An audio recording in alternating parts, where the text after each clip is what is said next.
Good evening and welcome to Expat Insights. I'm your host Raju Mandhian. Here at Expat Insights, we take external views of internal successes by foreigners, immigrants and diplomats who have made Philippines their home. We also take a look at their lives and businesses back home and highlight the successes and the synergies that can happen between these two countries. Today, we are going to talk about India on its 63rd Republic Day. Our theme tonight, India 2020, and we have a very special guest. But before I introduce the guest, let's take a look, a video clip of what India is today. Let's take a pause for that and we'll come back to meet our guest.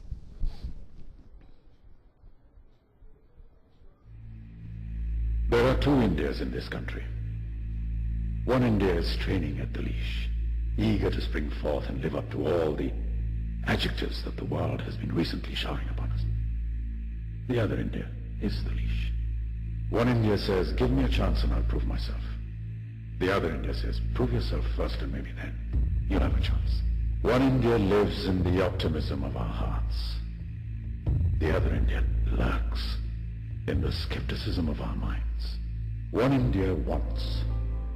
The other India hopes. One India leads. The other India follows. These conversions are on the rise. With each passing day, more and more people from the other India are coming over to this side. And quietly, while the world is not looking, a pulsating, dynamic new India is emerging. An India whose faith in success is far greater than its fear of failure. An India that no longer boycotts foreign-made goods, but buys out the companies that make them instead. History, they say, is a bad motorist. It rarely ever signals its intentions when it's taking a turn. This is that rarely ever moment. History is turning a page. For over half a century, our nation has sprung, stumbled, run, fallen, rolled over, got up and dusted herself, and cantered, sometimes lurched on. But now, in our 60th year as a free nation, the ride has brought us to the edge of time's great precipice. And one India, a tiny little voice at the back of the head, is looking down at the bottom of the ravine and hesitating. The other India is looking up at the sky and saying, it's time to fly. So I hope you enjoyed that little video clip on India. And so let me introduce the guest today. He has been serving the Indian government for the last 30 years. He has represented India through various positions in countries like Brussels, Russia, Sri Lanka, Pakistan, England, and in recent years, he has led Indian missions in Tajikistan, Namibia, and now, since December 2009, ambassador to the Philippines with concurrent accreditations to Palau, Federated States of Micronesia, and Marshall Islands, His Excellency Mr. Yogendra Kumar, Ambassador of India to the Philippines. Sirji, namaste and welcome to Expat India. Expat Insights. Thank you very much. I appreciate this. I appreciate your welcome. Let me first begin by saying it's a privilege for me to be on your show. Right. I am aware of your wide viewership. Thank you. And I really appreciate this opportunity for me. It's a blessing. So, sir, tell us, what has poised India in such a way that today the world is going to look up to it? It's looking up at it already and it's going to look up at it further. So what has made India such? Well, first of all, let me say that why India is emerging as a country with growing influence in the region and beyond. I would first of all say is the stability of the country, of its institutions, its growth, its economic growth. The fact that the institutions developed in such a mature and stable manner that they have given the not just the stability but the adaptability to changing environment and circumstances. So I think that is really what India has become today. That's the promise of India.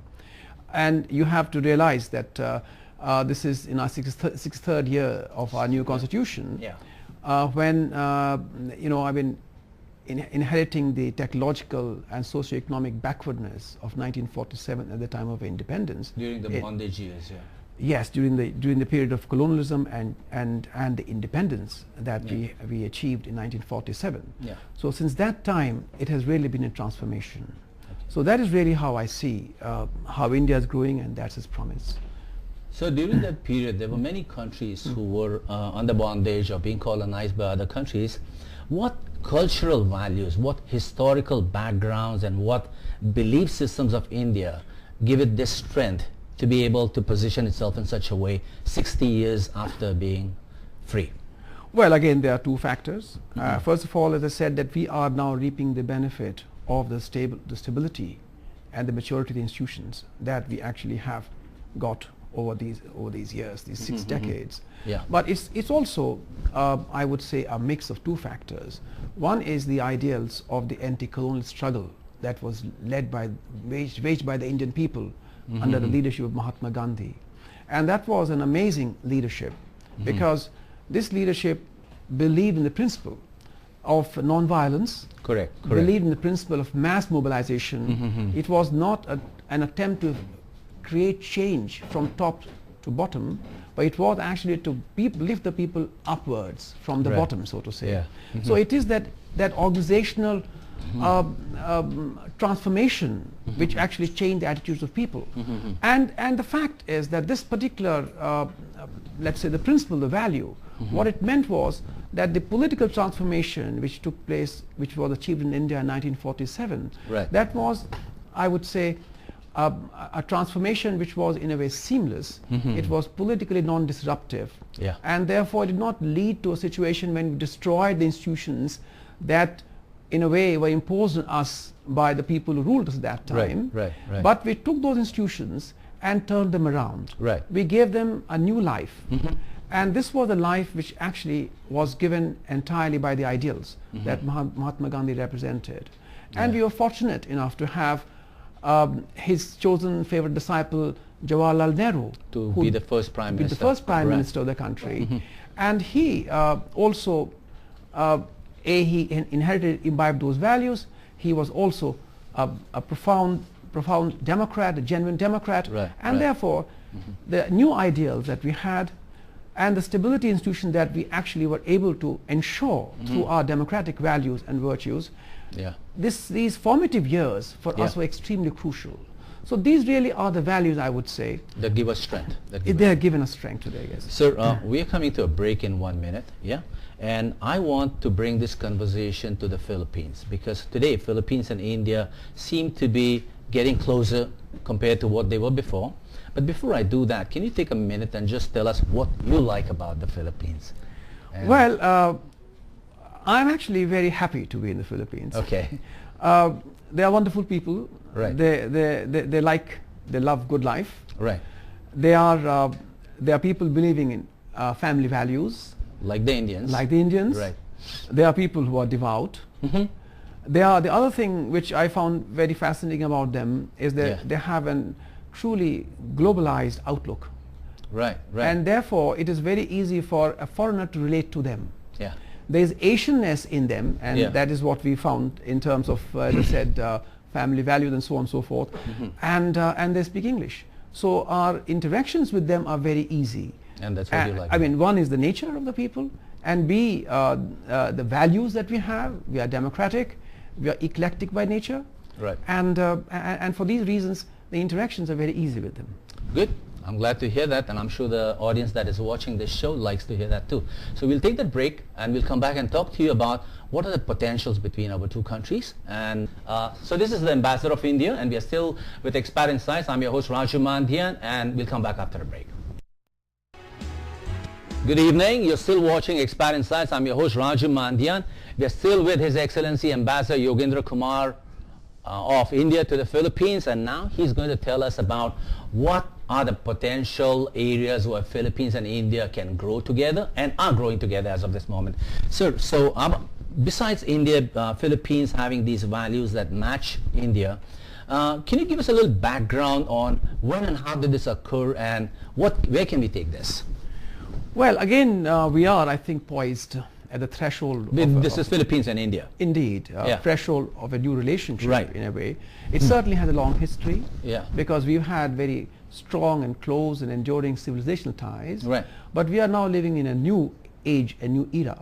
Now in this era, again, as I talk to you about the fact that we speak a common language, Also, we are primarily service economies. Yeah. And therefore, you find the synergies Yeah. which actually develop like that.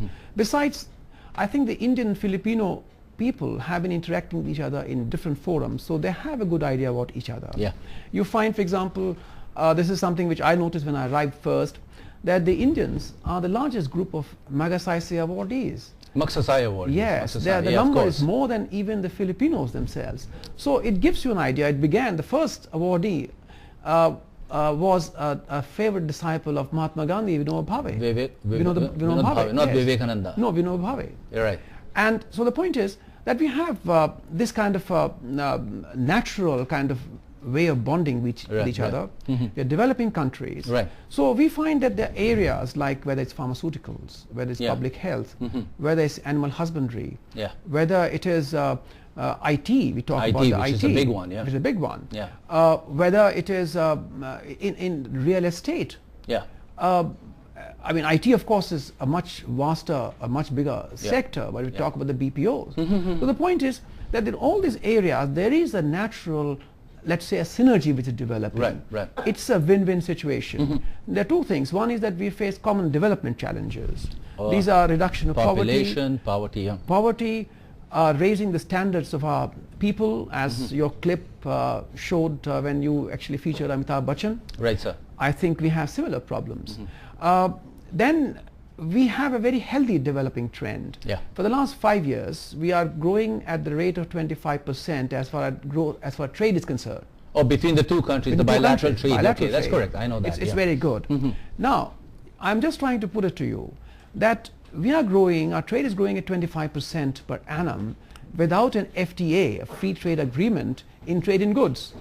Now, the free trade agreement on trade in goods is actually waiting to be ratified and to be brought into effect between our two countries. Right. Now, when that happens, you can imagine that 94% of Filipino products get imported into India at practically no duty. That'll be after the FTA. After the FTA. Right. And 74% of Indian products Yeah. come into the Philippines again at practically zero duty. Almost So you can negligible, imagine. So you can imagine what an inflection point it is for us as far as trade is concerned. Then I mentioned to you that we are primarily service economies. Right. Our service sector is about 51% in both the case of both our economies. Now, BPO sector is doing tremendously well in the Philippines. It's mind-blowing, yeah. It's mind-blowing. And in one way, I would say that the people in a way are quite excited About by this this area. trend, the way Yeah. it's growing. Yeah. Now, again in the sector, India and Philippines are collaborating. And again, Are you still talking about the IT sector? I'm talking about the BPO The sector. BPO and IT, yeah. The point still is that this particular thing is developing at such a rapid pace without having between us a free trade agreement in services investment. It's just economics. Just Not- economics. Yeah, market economics. Now, okay. if you have an FTA in services and investment, Yeah. which is what the India and ASEAN as a group are discussing today, Yeah. you can imagine who will be the biggest beneficiaries of this development. The smaller country. Us. Too. Both, yeah, both. Exactly. And as I said, PP of course is the starting point. Yeah. But there is no end to the growth The of possibility. the possibility Yeah. in this kind of cooperation. Yeah. Sir, can you pause for a minute? This is a very exciting subject, no? You mentioned historical background. So can you just bring to the fore what connected us in the past, Philippines and India? There was a time that Philippines and India were quite far apart, 30, 40 years ago. That was probably because India and Philippines both were rapidly struggling against their past. But there were certain elements that connected us. Was it language or belief system? So is there a story that you can share? Well, what I can say to you is that, of course, post-Cold War. Yeah. This is the 87. post-Second World War, Right. not Cold War. Post-Second World War. Yeah. In one way, the trajectory, the growth of our foreign policies actually diverged somewhat. But that is not because of anything, because of, let's say, our own volition. Yeah. The circumstances were Right. such, that's how they developed. But the fact is that historically speaking, we've always been very close. And I can give a couple of examples. For example, the epic Mahabharata, that is epic Ramayana, which is actually, which is an epic which goes back to something like about 1000 BC. Now, in the Philippines, there are different versions Yeah. of the epic Ramayana. Yeah. For example, Mindanao, Yeah. it is called Maharadya Lavana. Maharadya Lavana. Lavana, yes. Fabulous. And there are scholars here who study this particular theme. There's a certain And if I'm sorry, I'm a little Yeah. excited to, Yeah, I'm to glad add you're this. excited. Yes. That's happy, yeah. Then Ilocano, in Ilocano, it's Ilocano, yeah. Ilocano, it's called Lavang. Lavang. Lavang. The Ramayana is called Yes. Lavang. Fantastic. It's another version. Yeah. So, and there are other variants in other languages, other languages of Philippines. So what I'm trying to say is that relations actually go back a long time in history. Yeah. Exactly. Yeah. Now, in contemporary times, as I said, that I think the end of the Cold War made a lot of difference. I should say that even before the Cold War ended, the relationship between our leadership was very good and very close. Yeah. So our various leaders have come to the Philippines, and the Philippines leaders have come to India, and particularly after what you call the end of the Cold War, in the early 90s, the beginning of what you call the phase of globalization. These exchanges at leadership level have increased quite considerably, Yeah. bilaterally and the India-ASEAN context. Great. So that really is what is preparing the ground for this kind of So it looks as if transformation. not just that India is poised to grow, but it's poised to grow along with Philippines. Yes, Yeah? yes. So now this FTA that you're talking about, that will be signed, that is yet to be signed under the ASEAN, no? Well, actually, I may just mention here Okay, that yeah. there are two stages. One is that any international treaty, first it has to be signed between the negotiators who represent their governments. Correct. And then there's a process of what's called ratification. That is a final act of affirmation by the state, the signatory state, that they have actually ratified it. Check the documents, yeah. Ratified it. Yeah. And once ratification has been done, then Yeah. the instruments of ratification have to be exchanged. Right. Now, we have signed the FTA. Ratification is the process which is still awaiting to be completed. And I hope it will be done very, very quickly. Are there any challenges to ratification you foresee, or it's just a matter of time? What I guess it's a matter of time. Yeah. That's how I see it. Yeah. As far as India is concerned, we have ratified it. With some countries already, as you know, every country has its own internal process of ratification. Right, yeah. With some countries, already the instruments of ratification have been exchanged, Okay. but not with all countries. Yeah. So, as I said, that we expect in the very early sort of in the coming days It that should be- this should come into effect. Post-ratification, what are the steps that you would recommend? There have been a lot of Filipino businessmen who have been wanting to invest in India. There have been a lot of Indian companies that have been wanting to make Philippines their home. What are the quick 3 steps that you would recommend them, saying that be ready for this, be ready, once the FTA is signed, be ready and move into both the countries and exploit the opportunities? What are the tips that you'd give to Indians first and then to Filipinos? Well, I can say something straight away. Yeah. One is that I think our business people need to know each other a lot more. Right. And I'm very happy again that we find the Philippines Airlines are going to operate their first flight, direct flight from Manila to New Delhi. This happens sometime when? In March. Fantastic. Okay. Yes. Also at the same time, and that again the significance of all these things that I'm talking to you Yeah. about, is that in early March Yeah. we have the India-ASEAN Business Fair. Yeah. And yeah. this business fair is significant. First of all, it's the first such fair. Yeah. It actually comes out of the decision taken at the summit level of Indian and ASEAN leaders, the Right. heads of state and government. So this is the first business fair which is taking place in Delhi Yeah. after the FTA has come into effect. So that is the time when people explore all the opportunities. That's one thing I can say. The second thing, of course, to travel as much as possible between the two countries, and well, study the FTA, look at the tariff lines, which products, what is the schedule of reduction of the tariff duties, Yeah. and of course we are here in the embassy to give all the Support advice you. that they require. Yes. I'd like to talk to you about the sectors where there are possibilities. I'd like to leave IT out for a while because in the coming weeks we have somebody who represents the IT sector very well. So we'll go in depth with that. There were challenges in the pharma industry. There were a few challenges. It was just a matter of capacity by BFAR, no? Is there something that the Indian government or the Indian community can do to fast track approvals of the pharma products that come in here. That's the only bottleneck there is, and it's not a deliberate bottleneck. It's just it's a thing of circumstances. What is your suggestion there? Well, I should say that we are certainly engaged in discussion with the Philippines government about this issue. Right. They're very sympathetic to this, because I think there is a common realization that the Indian medicines, it's a need. products, it's a are basic actually need. quite cheap, Yeah. and they are good quality. And India is a leader in the generics drugs, and which is exporting all over the world, including the what you call the developed markets like the US, the EU, and elsewhere. Yeah. So what I can say is that this is basically a process which the Philippines government actually has to address. Yeah. As I can understand that looking at it, they, of course, I mean, importing permission to import a drug is a serious decision. It is a serious matter. It's a because matter of life and death. It has public health aspects. But at the same time, the basic point is that the earlier, faster the process is, the better it is for everybody, because as I said, that it certainly has a public welfare aspect. So that's basically how so let's wish them the best. Indeed, and hope that the bottlenecks open up and there's a lot of flow of goods. Now, sir, I'd like to take you to a state where I'd like to create a picture for me of the Indian diaspora that lives in the Philippines. There are 3 different cultures I see here, or the people see it. Can you give us a background on them? Create a picture on them, and also tell us what good they are doing to for the Filipino society. What are the visible signs of that? Well, the Indian diaspora, like in the Philippines, everywhere is very creative. Yeah. And it's the entire demographic spectrum. Yeah. I mean, one can How big put is like it? How huge is it?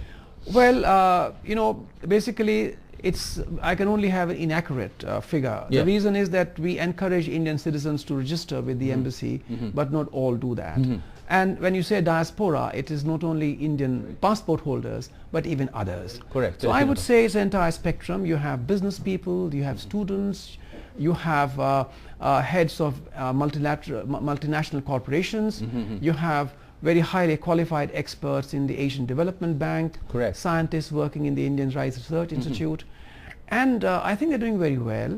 They're making a very creative contribution to society. As for visible signs, I see in you a visible sign. Oh, I'm a visible sign. I'm not that visible. Okay, that's one. All right.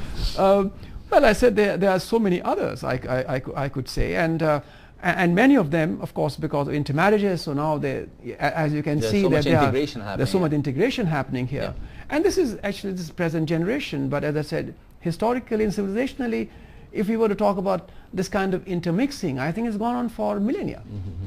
How about Filipinos in India? Over the years, in the past there was not so much movement, but recently I understand they've gone to India not just for entertainment or domestic work. They've gone for some advanced work. So can you paint us a picture of Filipinos in India today?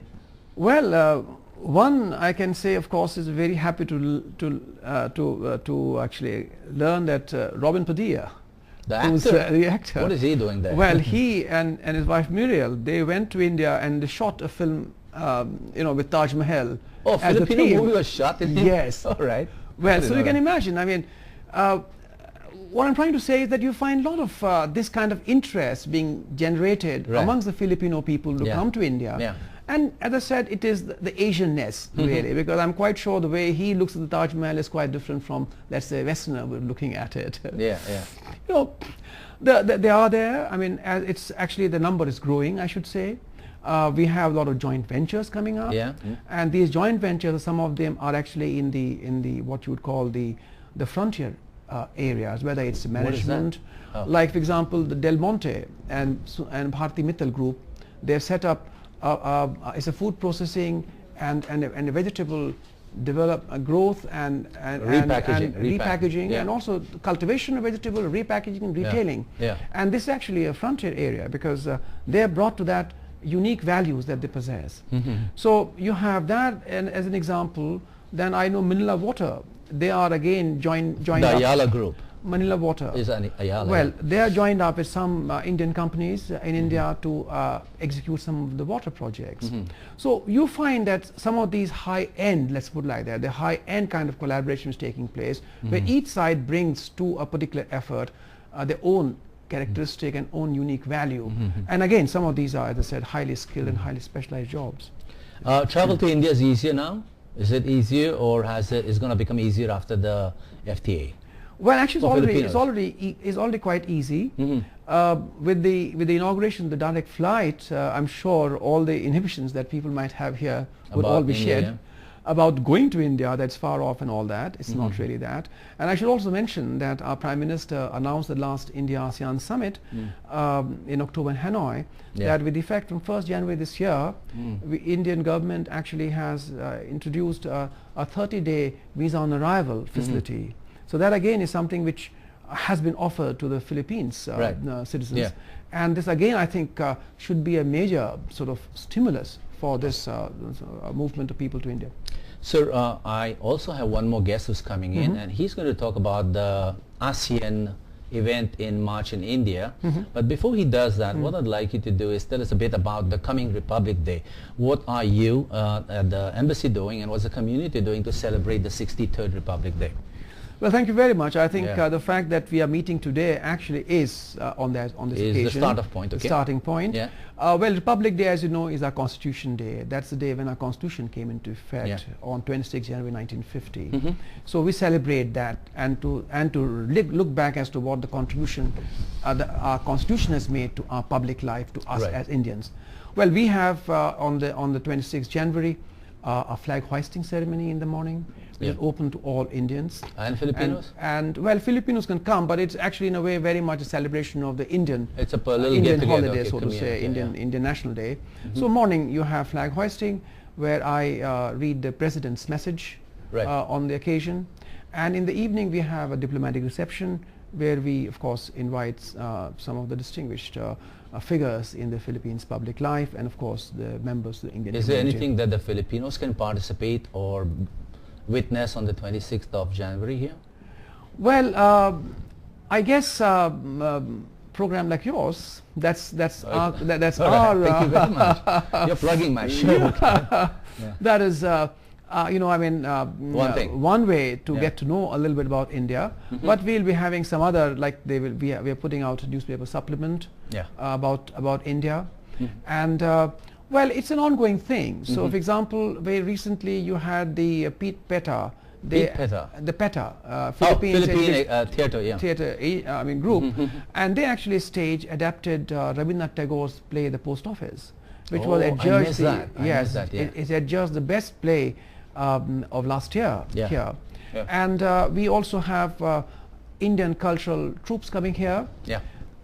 Philippines cultural troops are going to India. So in the sense of getting to know about each other, I think this is an ongoing process, and we very much welcome its increasing pace and intensity. All right, sir. So we'll take a break one more time, and we'll invite the chairman of the Filipino-Indian Business Council. Stay with us. We are still at Expat Insights with the Ambassador of India, and after the break, we'll have the chairman of the Filipino-Indian Business Council come in and talk to us about the coming Asian conclave in March. So stay with us and hang in there. Good evening. Welcome back to Expat Insights. We are still talking about India 2020, and now we have one more guest besides the ambassador. He is a businessman who has been in this country for nearly 30 years, and now he heads the Filipino-Indian Business Council of the Philippine Chamber of Commerce. The PIBC is a desk in the Philippine Chamber of Commerce which looks after trade and development areas of Philippines and India only. So the focus is how to build business between these two countries. There are several councils, and PIBC is one of them. So this gentleman, Johnny Chotrani, chairman of the Filipino-Indian Business Council. Johnny, welcome to Expat Insights. Thank you, Raju. So Johnny, you're here to promote the ASEAN Fair and the Conclave. Can you tell us a bit about this? Yes, we have this Indian ASEAN Business Fair and the Business Conclave in March 2 to 6 of 2011, and we have this in New Delhi, and this fair is an international exhibition which will bring together business leaders, think tanks, policymakers, potential investors, importers, entrepreneurs, speakers from across the industry segments, and media. from India and ASEAN countries. Right, right. So when Filipinos participate in this fair and this conclave, what will they get out of it? What exact benefits will the smaller businessmen, what will they get out of it? Well, the Philippines considers these activities of strategic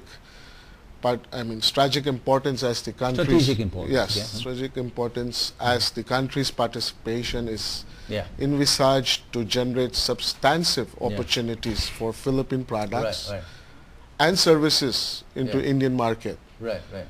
Business networking activities are further expected to Yeah, open yeah. avenues Yeah. for increased collaboration between Philippine and Indian business communities for possible joint ventures, strategic alliances and partnerships. So besides PIBC, is there some other government industry or another agency that's supporting you in this venture? Of course, we have the government side, which is composed of DTI. The lead is done by CITEM, and we have all the government agencies support from Department of Tourism, Department of Agriculture, PITC. And so why has PIBC, your council, why has it been chosen to lead this venture? What strengths do you have, or what are the special skill sets that you have? We have just created this collaborated effort between the several agencies of the government and PIBC from the private sector, and all of us are there to help in networking activities Yeah. and B2B. PIBC is also going to be guiding the Filipino delegates or businessmen how to do business in India. Fantastic. So give me a little history on PIBC. What have been the successes of PIBC? How long has it been active, and what good have you done so far? Well, PIBC has been there for the last 10 years. It Right. started way back 10 years ago. Yeah. And once upon a time, you were the chairman too. I was, okay. I didn't know that. Well, it started with a trade figure of 53 million, and today we are hitting the 1 billion mark. Already here. Right. Already the hit the ambassador 1 mentioned billion mark. 25% Yes. growth per annum in Yes. bilateral trade, okay? We have had 3 missions to India and hosted dozens of them, Yeah. hundreds of business matchings. Yeah. We last hosted a dinner for Honorable Indian Minister of Renewable Energy, Yeah. which gives a platform for energy sector to exchange views and ideas and further expand on sharing information and Yeah, technologies. Johnny, I'll come back to you Yeah. for costings and how to go about this, no? But Sir Ambassador Ji, if it's okay, would you like to touch a bit on energy just from your background? Like, what are the possible areas of cooperation between India and Philippines as far as energy development is concerned? Thank you. Actually, we had the Honorable Minister Yeah, for Farooq Renewable Abdullah, Energy, yeah. Farooq Abdullah, Yeah. who was here, Yeah. and he had a very good interaction. Yeah. We actually have between our two governments a memorandum of understanding on renewable energy. Right. And as we see, Yeah. there are several areas of great potential, cooperation. Yeah. Whether it's wind energy or solar power Yeah. or biomass energy. Yeah. We find that the Philippines are very strong in geothermal energy. Right. Right. So there are so many of these areas where we can work together. Yeah. We already know that India is supplying some biomass energy equipment to the It's a Philippines. major need. It's a major need. It's a major need, and it's really a good need. Looking at it from the global point of view.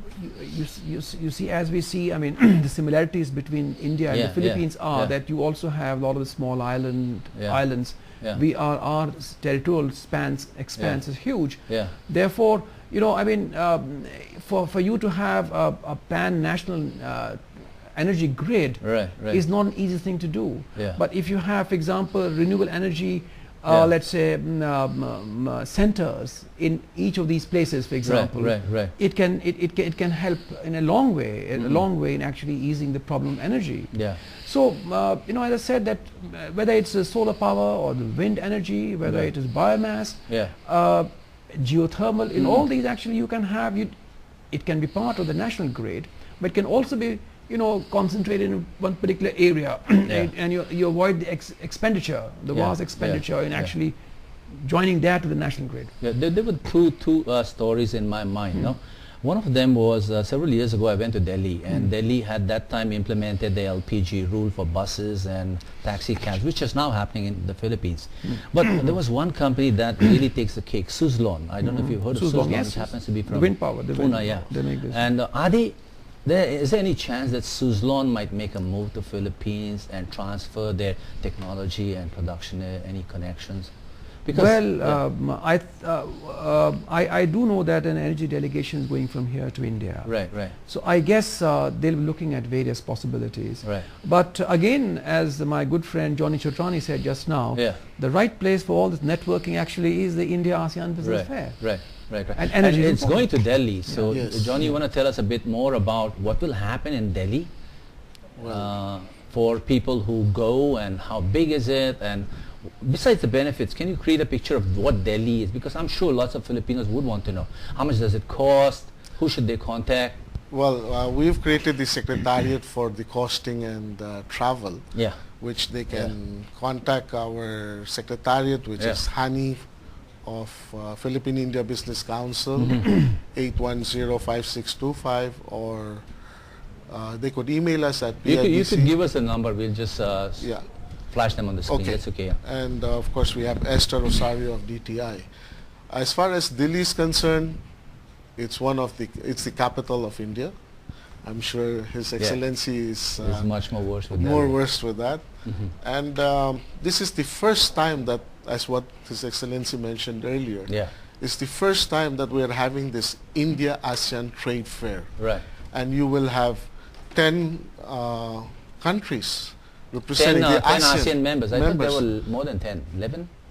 I think 10. 11. It's 10 at the 10? moment, as far Okay. as I know. Okay. So we have them all under one roof, Yeah. and it's a place to go. I mean, it's something big. So it's going to be an exhibit It's an like you have a exhibit hall. booth. Yes, Yeah. it's an exhibit hall, and we have the government side that is representing the Philippine booth, Yeah.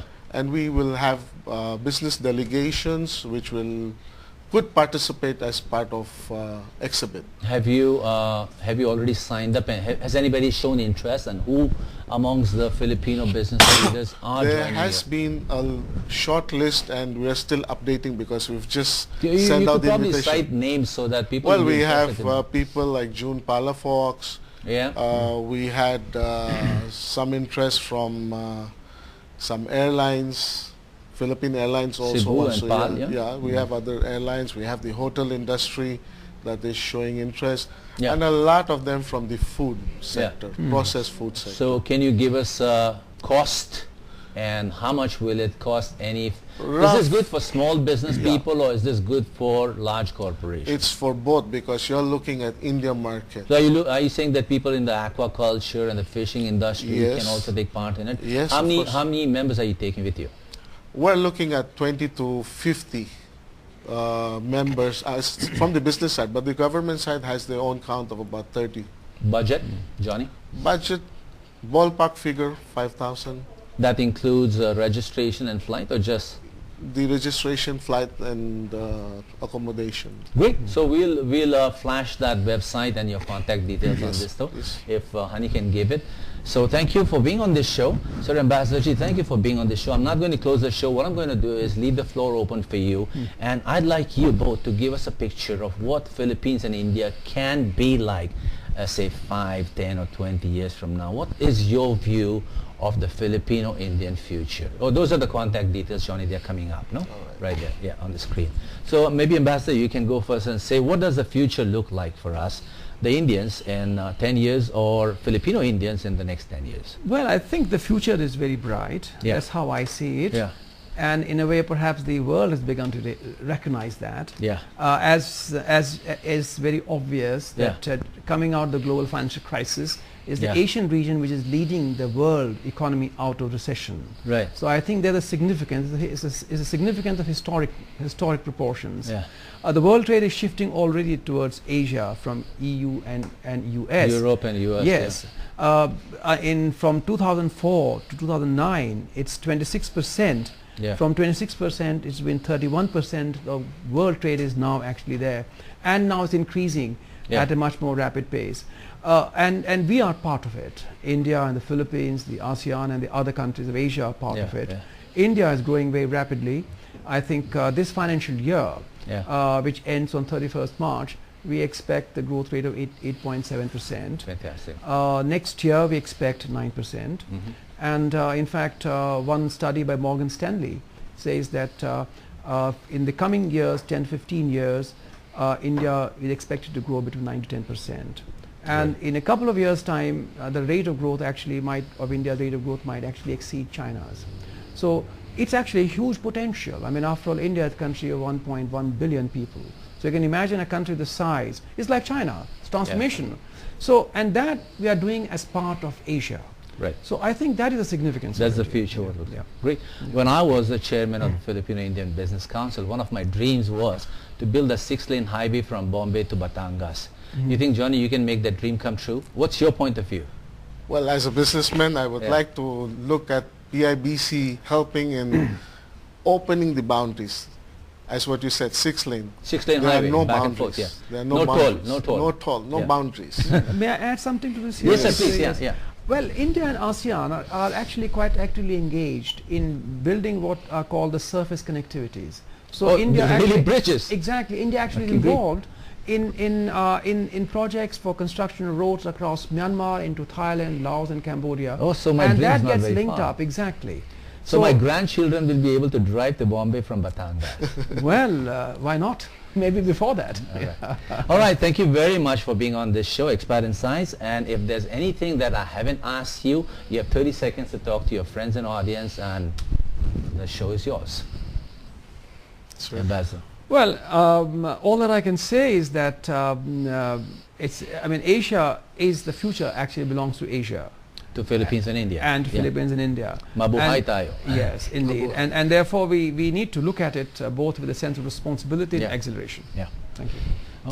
On my part, I would like to request all the businessmen to take this opportunity to participate in the India-ASEAN, which will pave the doors for India market, which is far more huger. It's one of the huge markets in the ASEAN. Great. All right, so that has been Johnny Chotrani and His Excellency Ambassador Yogendra Kumar of India. Next week on Expert in Science, we have Mr. John Casey, Chairman of the Australian New Zealand Chamber of Commerce.